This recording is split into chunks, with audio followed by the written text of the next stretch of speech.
이란 남서부 산악지대에서 미군 전투기 조종사가 실종되면서 이번 전쟁의 중대한 변수로 떠올랐습니다.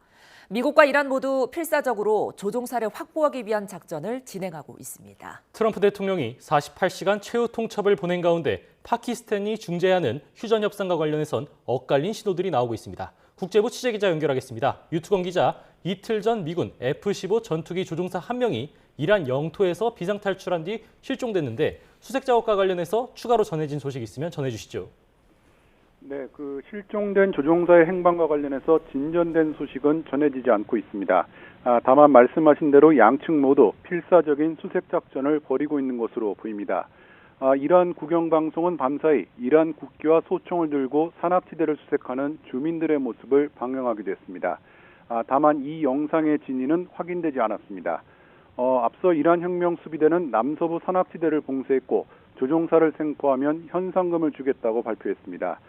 이와 관련해서 BBC는 현상금이 6만 6천 달러라고 보도했습니다.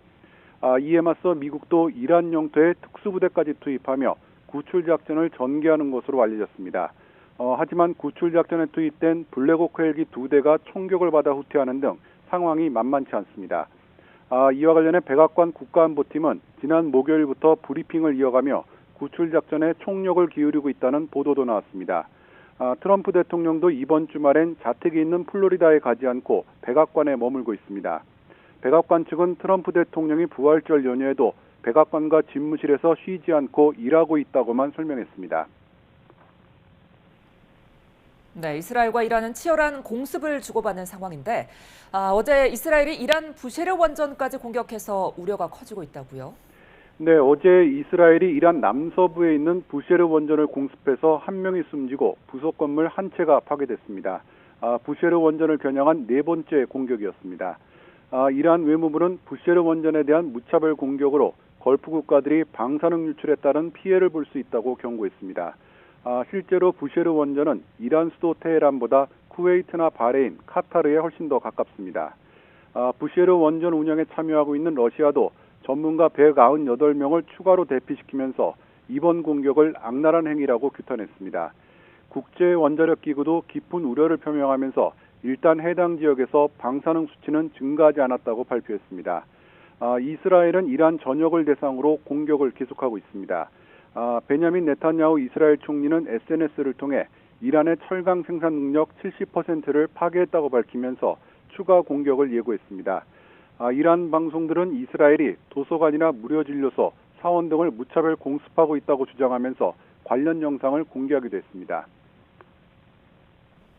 네, 이러한 공격에 맞서서 이란도 이스라엘과 걸프 국가들을 겨냥한 반격을 특히 계속하고 있는 것 같은데 걸프 국가들의 생명줄인 담수화도 겨냥한 거죠. 네, 눈에는 눈식의 보복을 이어가고 있는 이란이 쿠웨이트의 발전소와 담수화 시설을 공격했습니다.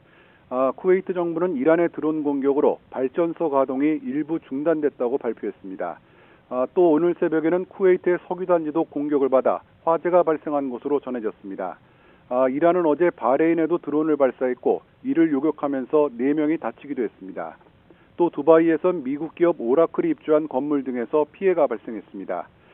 최근 미국과 이스라엘이 이란의 사회 기반 시설을 잇따라 공격하자 이란도 공격 대상을 계속 확대하는 양상입니다. 예멘의 후티 반군도 이스라엘 텔아비브를 향해 또 미사일을 발사했는데 요격된 것으로 전해졌습니다. 네, 트럼프 대통령이 제시한 협상 시한 우리 시각으로 7일 오전인데요. 현재 양측의 협상은 어떻게 진행되고 있습니까? 네, 정확한 상황을 알 수 없는 가운데 엇갈린 신호들이 나오고 있습니다. 현재 미국과 이란의 협상은 파키스탄이 중재하고 있는데요. 앞서 일부 외신은 이란이 대표단 파견을 거부하면서 협상이 교착 상태에 빠졌다고 보도했습니다. 하지만 파키스탄 외무부는 곧바로 이런 보도가 사실이 아니고 현재 중재 노력은 순조롭게 진행 중이라고 반박했습니다. 또 이란 외무장관도 SNS에 올린 글에서 파키스탄 방문을 거부한 적이 없다면서 결정적이고 지속적인 분쟁 종식을 원한다고 밝혔습니다. 관련해 AP통신은 파키스탄과 튀르키예, 이집트가 미국과 이란을 협상 테이블로 끌어내기 위해 노력하고 있다고 보도했습니다.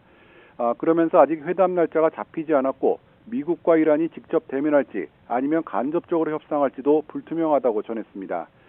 미국이 정한 최후 통첩 시한이 임박한 가운데 막판 극적인 타결의 실마리를 찾을 수 있을지 전 세계가 주목하고 있습니다.